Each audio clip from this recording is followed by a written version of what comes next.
Be black. Be bold. Be innovative. Show the world equitable geo.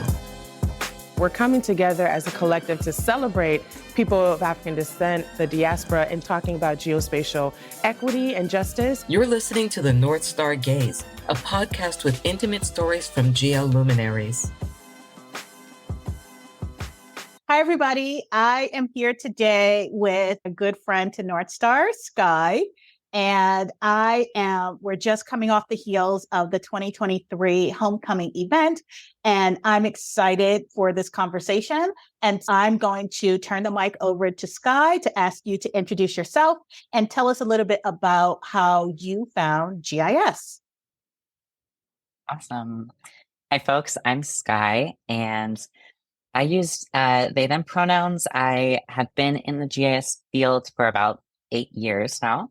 And I would say that I somewhat slipped into GIS, into mapping. I found myself here after coming in with a visual design background and was trained as a graphic designer. Came in, my first job in the GIS field was to make icons and illustrations, but mostly icons that represented the tools and the functions in a mapping application. So I got to know kind of the nitty gritty, really specific functions of some really heavy lifting mapping, or for some more mapping applications for an everyday person who's not even a professional at GIS. Then in the last couple of years, I have been focusing more on user interface design and user experience design. The design system that I manage with a team is primarily for mapping applications, although it does really serve any type of application. So I would say I don't have a super close relationship with mapping, and I'm not necessarily trained in mapping, but I would say I'm mapping adjacent. I work with a lot of folks who map, and with GIS experts, I'm surrounded by it. So I'd probably have a bit more exposure than perhaps the average person.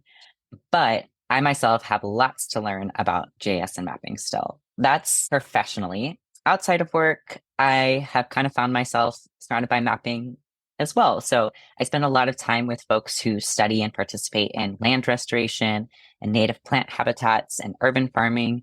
And all of those also really have aspects of GIS as well.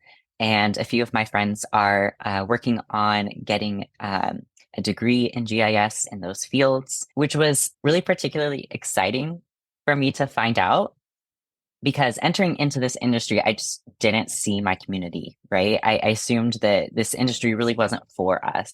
And I was delighted when I just casually found out that some of my friends and my people in my immediate community were familiar with GIS and were doing their own mapping. I was just like, wait, these two worlds are colliding. What? This is amazing. So I am really interested to come at mapping from that perspective as well, because I'll practiced GIS in that world. I really am interested in land restoration myself, and I'm slowly learning more about it and getting more exposed to it. So that's my background. Okay, so since you mentioned not thinking that the GIS field was for you, but have gone on to exist in it for the last 8 years, have you ever experienced imposter syndrome? Every day. Absolutely. Yeah. And how do you navigate it, or how have you overcome it? I think every day is a different journey, and I'm not always good at it, but I've come to realize that my perspective is invaluable, and that because the industry has decided to limit who their audience is and who they consider valuable to serve, I think it's really limited the industry itself, and its potential is very capped at that, right? And I think I'm just waking up to this. It took a long time, but first realizing that whether or not we in our communities are represented in the world of GIS and mapping, the first step is realizing that maps deeply affect us in our communities, and kind of learning the specifics of that and learning that experientially, I think, is important. So we turn that into, okay, so how is it? Some of the most obvious ones are like, of course, because of redlining or having to cross borders or borders crossing us. Like there are immediate connections that all of us have to mapping, right? And tapping into those.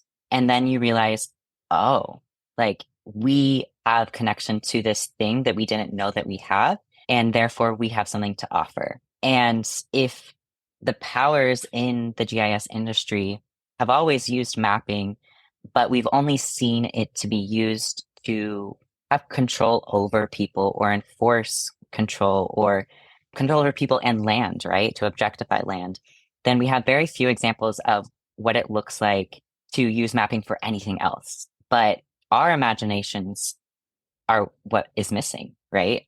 So we know what it looks like to have maps used to oppress, but what does it look like to have maps used to be a form of equality, resistance, progress? So I recently came into contact with who is now one of my favorite geographers, and her name is Linda Kiki Leash.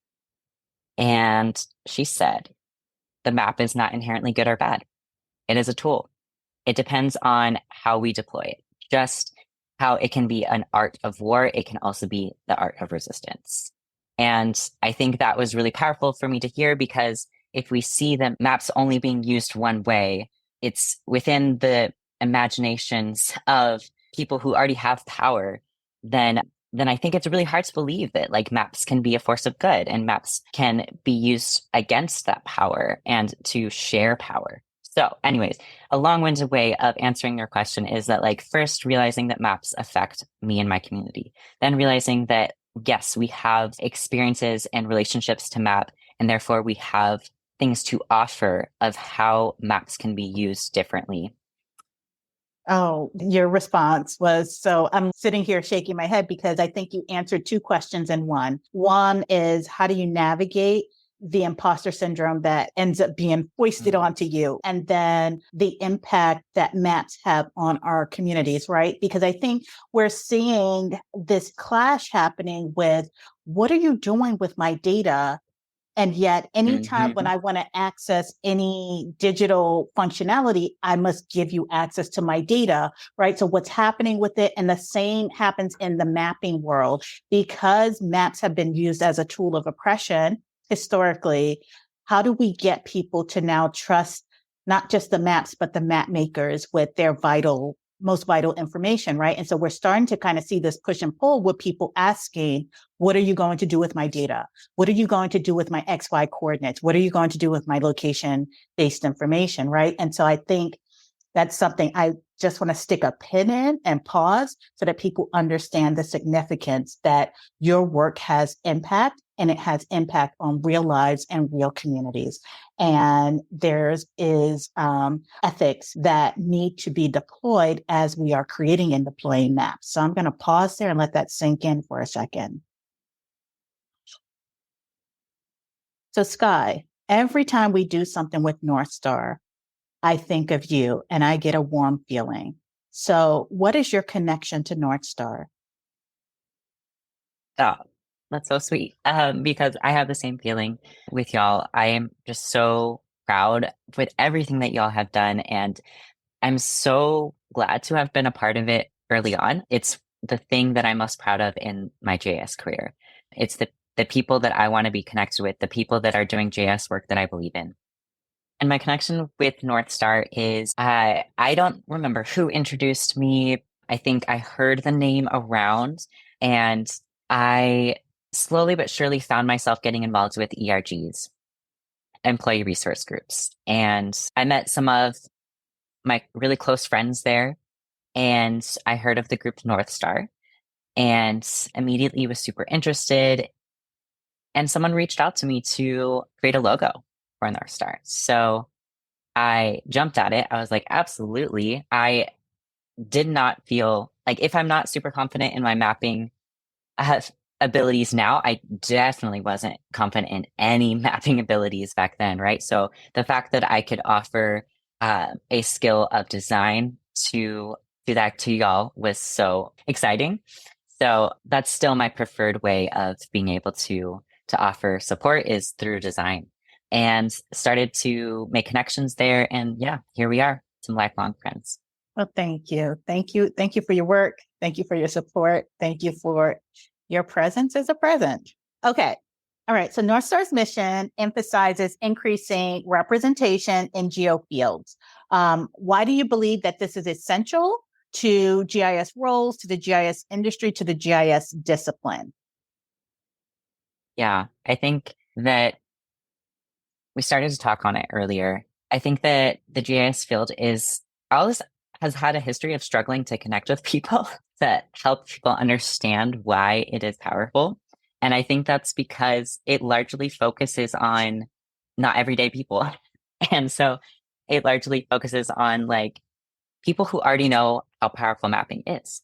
And I think that if, I guess what my hope is that people who have historically been kept out of mapping and the people who have never been a part of what it means to map our world, oppressed people, colonized people, the people of the below, as Linda, who I mentioned earlier, would simply put it. I hope that we organize around not achieving a seat at the GIS table, but making the table obsolete, which would mean sharing the power of mapping directly with the people most affected by mapping. And those people are generally the people with the least access to the technology and for whose interest the technology has been used for the least as well. So taking mapping to the people directly is what I would love to see. And I think that will actually reinvigorate GIS and mapping as a field, because right now it is so bound by the really small community that understands how powerful mapping is. And maybe that's by design. Maybe having a small people know how powerful it is keeps the power in one place. So I think we also can remember that we have mapped our world. So Indigenous peoples, our history of abolition have needed to understand maps and have known how to map our world. And we have the strongest connection to the land. And we can nurture that connection to mapping land again by honoring land and not objectifying it. And that's what I think that we bring to the field. And that's what it absolutely needs is a different relationship to what we are mapping, and not to objectify it, but to honor it. And that's what makes us good mappers. Oh, I love that. I love it. I love it. I love it. Okay. So you touched on a few things here. In particular, in the geosphere, the geography, the GIS world, we have a lot of people who consider themselves do-gooders, even though the output and products of their work might not do good for some communities. So when we hear of different organizations, different companies, different groups who state that they've made a commitment to diversity, what is your litmus test for assessing the validity in that statement and that commitment to make sure it's not just words on the screen or words on paper? Yeah, money speaks the loudest most of the time.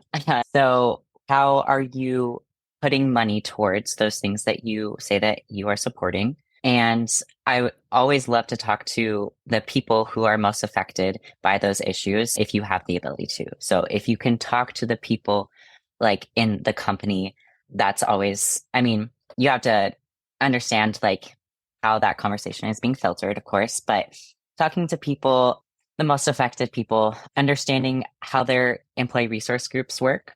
Are people compensated for their investment in those, or those purely volunteer? And how is the company challenging and moving barriers to map things of interest for people who are most oppressed by maps? So what type of projects are taking up most of your time? What type of projects are getting the most resources? I think everyone has like one-off projects that they like to highlight as to exemplify what persona they want to put out into the world. But is that a typical project? Is that a one-off, or is that the thing that you are putting most of your money towards And I think that will show more priorities for folks. And of course, like, who are you paying more? And I think those are the main things that come to mind right now. Yeah. So I think for me, in this age of social media and all things digital, I go for the sources. It's out there. Like if you look closely, you see what gets highlighted, what gets celebrated, who gets celebrated. I will mosey my little fingers onto the board of directors page to see the public facing managers. And like you said, from an internal perspective, I do information interviews kind of across the industry, and I'm finding out how good is a company at removing those barriers, right? I had a conversation once with someone where someone was like, oh, we're getting a bunch of old white men for this role. And I said, well, if you're looking for diversity, you need to look for tenure and not title, because you might not ever find that diversity that you're looking for if you understand institutional and structural racism or biases and things of that nature. So I go to anything that's public facing and I see who you're lifting up, and then I talk to people who actually work there.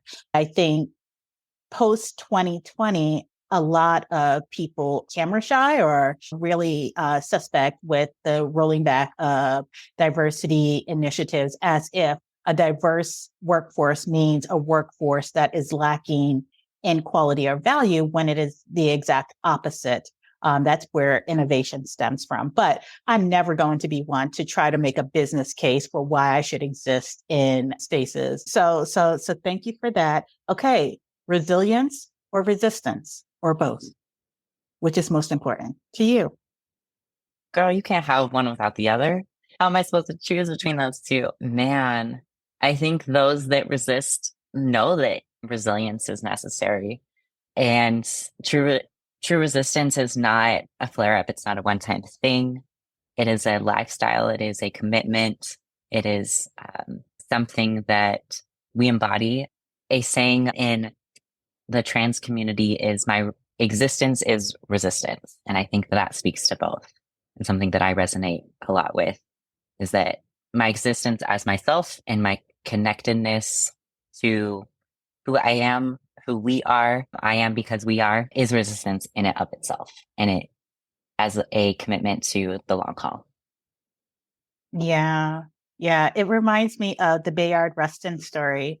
I've watched his story in a number of different forms, and peaceful resistance and the resilience that it took to be able to lead a nonviolent movement. It sits with me. We tease apart the different parts of the story as North Star so that we look at the mistakes of certain movements and our attempts, our goals to not create or repeat those mistakes. So I'm in a very reflective space in my life, and you're part of that story, Skye. Okay, last toughest question. If you found yourself in the zombie apocalypse, if it happened right now, how would you use your vast array of graphic design skills and GIS skills to survive the zombie apocalypse? Oh man. Well, I think that when you say zombie apocalypse, the first thing that comes to mind is actually knowledge of plants and knowledge of seeds and general resourcefulness. I think that my graphic design, a skill that has loosely been cultivated through graphic design for me, has been how to do more with less. So how to work well within like really, really strict constraints. I think that's where creativity and problem solving thrives. Is not when you have free reign on everything. It's when you have really defined constraints. So in times of crisis, like an apocalypse, you have very little to work with, tons of constraints. So bringing that skill to the forefront, I would say being resourceful and being able to imagine using things that for something that it wasn't intended to be used for. Can you reinvent the usefulness of an object? And then knowing how to plant seeds, how to grow food that you can actually eat. It's super useful.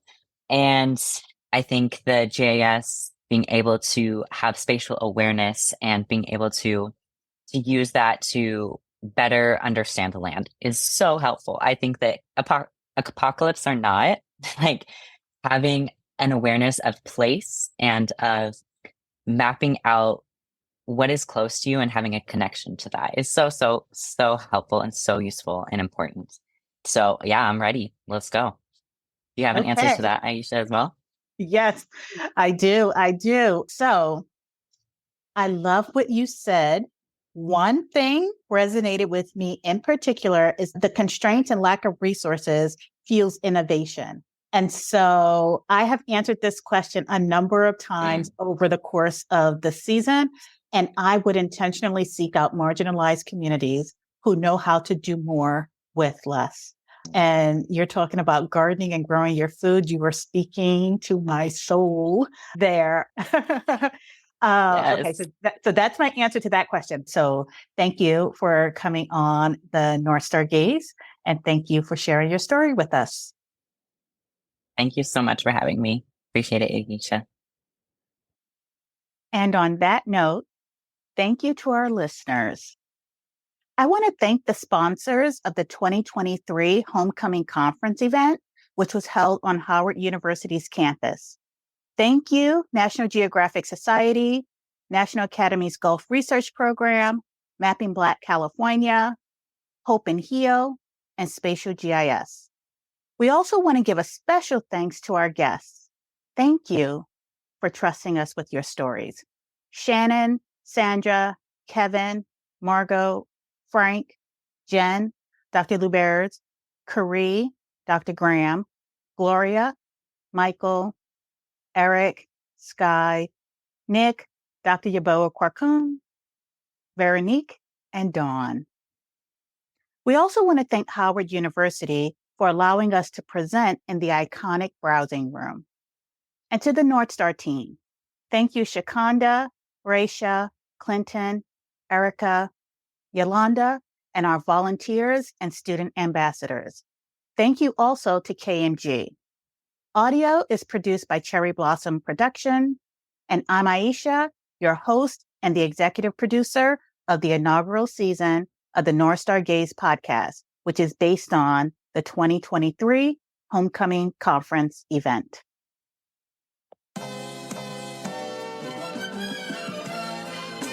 Thanks for listening to the North Star Gaze, intimate stories from geoluminaries. If you're inspired to advance racial justice in geofields, please share this podcast with other listeners in your community. The intro and outro are produced by Organized Sound Productions with original music created by Kid Bodega. The North Star Gaze is produced in large part by donations and sponsorship. To learn more about North Star of GIS, check us out at northstarofgis.org and on Facebook or Instagram at GIS North Star. If you'd like to support this podcast and North Star of GIS, consider donating at northstarofgis.org/donate. Or to sponsor this podcast, email podcast@northstarofgis.org. You've been listening to the North Star Gaze.